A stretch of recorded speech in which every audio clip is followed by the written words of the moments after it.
Houses check చేసి 2500 పర్సన్స్ని check చేయడం జరిగింది. అందులో మనకి మెజారిటీ అంటే మనకి అదర్ స్టేట్ వాళ్ళు కూడా ఎంతమంది ఉంటున్నారు, వాళ్ళ యొక్క ఏం చేస్తున్నారు అనే దాని మీద కూడా వెరిఫై చేయడం జరిగింది. ఇందులో మనకి మహారాష్ట్ర నుంచి 250 మెంబర్స్ ఉన్నారు, కర్ణాటక నుంచి 185, యూపీ నుంచి 125, బీహార్ 85, జార్ఖండ్ నుంచి 55, ఇట్లా రకరకాలుగా వివిధ రాష్ట్రాల నుంచి వచ్చి ఇక్కడ స్థిరపడి వారి యొక్క జీవనోపాధి కోసం ఉంటున్నారు. వాళ్ళ యొక్క కేసెస్ కూడా ప్రీవియస్ హిస్టరీ కూడా చెక్ చేయడం జరిగింది.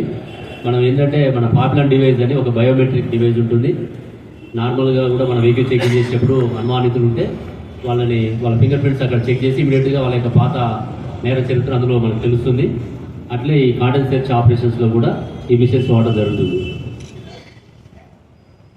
అదేవిధంగా మనకి ఈ యొక్క కార్డన్ సెర్చ్ ఆపరేషన్లో ఒక గతంలో దొంగతనాలు చేసిన వాళ్ళు ఒక 11 పర్సన్స్, గతంలో రౌడీ షీటర్స్ ఒక 19 మెంబర్స్ని కూడా చెక్ చేయడం జరిగింది, ఏరియాలో వాళ్ళు ఉంటారు కాబట్టి. అదేవిధంగా మన బెల్ట్ షాప్స్లలో 46 లీటర్స్ లిక్కర్ కూడా సీజ్ చేయడం జరిగింది. అదేవిధంగా 10 క్వింటాల్స్ పీడిఎస్ రైస్ కూడా సీజ్ చేయడం జరిగింది. దాదాపు 2 వీలర్స్ 600 2 వీలర్ చెక్ చేస్తే ఒక 22 ఎలాంటి డాక్యుమెంట్స్ లేకుండా ఉన్న వాటిని మనం సీజ్ చేయడం జరిగింది. అదేవిధంగా 3 వీలర్స్ 120, 4 వీలర్స్ 85 చెక్ చేయడం జరిగింది. అదేవిధంగా ట్రాఫిక్ డిపార్ట్మెంట్ నుంచి కూడా దాదాపు ఒక 130 చలానస్ క్లియర్ చేసి 50,000 వాళ్ళ యొక్క పెండింగ్ చలానస్ కూడా క్లియర్ చేయించడం జరిగింది. ఈ యొక్క ఆపరేషన్లో అడిషనల్ డీసీపీ పురుషోత్తం, అదేవిధంగా Pet Basheerabad ACP Balagangi Reddy, Medchal ACP Shankar Reddy, Alwal inspector Prashanth, వాళ్ళ crime inspector Thimmappa, traffic inspector Shankaraiah, తర్వాత ఎంటైర్ జోన్లో ఉన్నటువంటి ఆఫీసర్స్ అందరూ కూడా దాదాపు ఒక 10 మంది ఇన్స్పెక్టర్స్, ఒక 25 members sub inspectors, women staff, వీళ్ళందరూ కూడా ఇందులో పాల్గొనడం జరిగింది. అంటే ఇది కూడా ఎందుకంటే ఈ కార్డన్ సెర్చ్ కూడా ఏంటంటే ప్రజలలో ఒక భద్రత, సేఫ్టీ, సెక్యూరిటీ కోసమే మనము చేయడం జరుగుతున్నది. ఎవరిని వాళ్ళు ఇబ్బంది పెట్టాలనే ఉద్దేశం కాదు.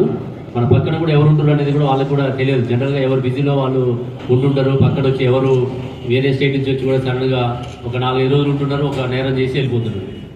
ఆ పక్కన కూడా ఆ ఇల్లు ఎవరికి ఇస్తున్నారు, ఓనర్స్, తర్వాత టెనెంట్స్, ఇవన్నీ కూడా వెరిఫై చేయడము, వాళ్ళ యొక్క సేఫ్టీ, సెక్యూరిటీ గురించి యొక్క ఆపరేషన్ చేయడం జరిగింది. కాబట్టి ఇట్లాంటివి మనం కంటిన్యూ చేస్తుంటాం. ఎక్కడైతే మనకి ఎక్కువ ఫ్రీక్వెంట్గా కంప్లైంట్స్ వస్తుంటాయో, ఎక్కువ ఎక్కడైతే మనకి న్యూసెన్స్ కేసులు వస్తుంటాయో అక్కడ అలాంటి పాయింట్స్లో ఎక్కువ ఫోర్స్ పెట్టి మనం ఈ యొక్క ఆపరేషన్ చేయడం జరుగుతున్నది. భవిష్యత్తులో కూడా వీటిని కంటిన్యూ చేస్తుంటాం. ఈ బెల్ట్ షాప్ వాళ్ళని అందులో తీసుకున్నాం. అంటే మన ఈ ఆపరేషన్లో ఏదైతే ఉందో ఇప్పుడు బైక్ వాళ్ళని కూడా అందులో తీసుకున్నాం.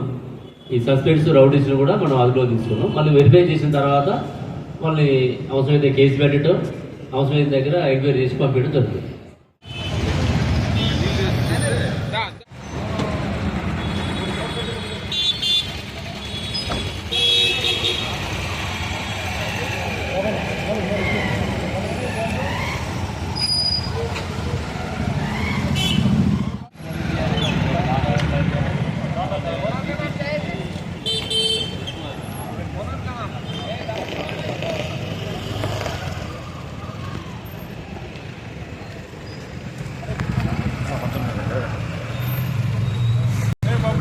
బండి కొంచెం